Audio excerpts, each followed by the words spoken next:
د تحصیل رستم پیرسې 4 کیلومتره سړک د ودانې کار د تیرو 9 میاشتو راځي د ځنډ ښکار دی.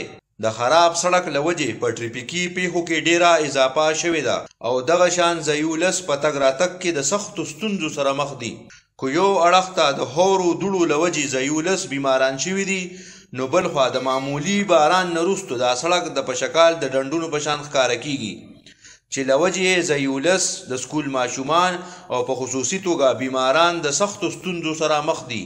خلکو ته ډېر زیات تکلیف دی چې باران وشي، خټې چې څوکړۍ دوړې ډېرې زیاتې، ماشومان سکولونو ته راځي، مدرسې ته راځي، د هغې ډېر زیاتې بیمارۍ ورته لګېدلي. کفلې چې سکول ته لاړ شي بلکل څښا پسخی، چې کور ته بیا واپس راځي بلکل څښا پسخی. بله دا چې دونه دوړه ده په موټر سایکلو، په چینچو کې، په تیز رفتار کې چې څوک ځي او په سوزکو کې، نو کویډ ورته ولګېل د دوړې د لاسه، دونه زیاتې دوړه ده تاسو وینئ. بله دا خبره ده چې 10 میاشتو کې دې کې 90% کار پاتې دی، 10% کار شوی دی.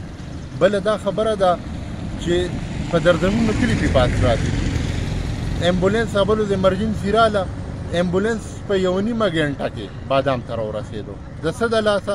د ډېرو خراب روډ د لاسه. د 10 میاشتو کې د روژه کې په دې کې چې کوم دی په دې سړک باندې کار شروع شوی دی او هغه کار په کومه ډول ناممکنه پاتې دی او ډېر زیات د خلکو ته تکلیف دی. که چېرې دا خبرې زموږ ایم پی ای صاحب یا ایم این ای صاحب یا د دې روډونو کومې محکمې کوم افسران دا خبر اوري، نو زه هغې ته وایم چې دا مخه بره په دې دا کې ځنګلو کې ډېر ښکلی په سپرلي موسم دی، نو چکر به مو لګوئ او صرف د روډ د حالت په هم تاسو وینئ. تقریبا 9 میاشتې وشوې چې بس صرف روان کړی دی او لږ لږ شینګلې پې اچولې، بس بیا راته په نیمه کې پرېښې دي.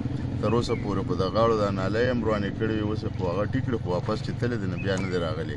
ځایولس او ټرانسپورټرانو د صوبایي حکومت او د مقامي ایم پی ای توپیلنجم نه د سړک جوړولو کلکه غوښتنه کړې ده. عثمان باچا، آج ډیجیټل رستم.